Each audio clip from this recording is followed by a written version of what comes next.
Ouais, ben voilà, je fais 6e à la dernière étape, et puis 5e au général. Que 5 c'est mieux que 6. C'est con à dire, mais top 5 c'était important pour moi, c'est un gros objectif. Ah, j'étais loin de la gagne, il n'y a pas photo.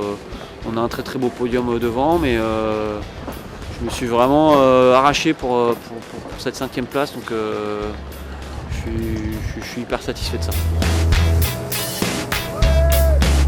Il y a des coureurs il y a 2 ans, 3 ans qui émergeaient et qui aujourd'hui ont atteint un très très bon niveau, donc ça renouvelle le plateau. C'est des gens qui sont durs à taper, ils naviguent vraiment très bien.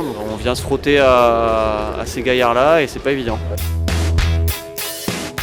Je partais de plus loin, parce que j'ai fait 14e en 2009 avant de gagner en 2011.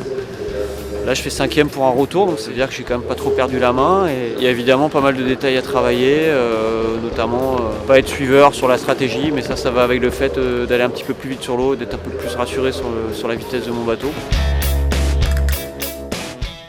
On va se refaire un bateau bien comme il faut, retourner s'entraîner de bonne heure pour la forêt, essayer de retrouver une vitesse top niveau, et ensuite au niveau stratégique je pense que ça suivra derrière. Donc c'est les 2 points à travailler pour réussir à progresser dans le classement.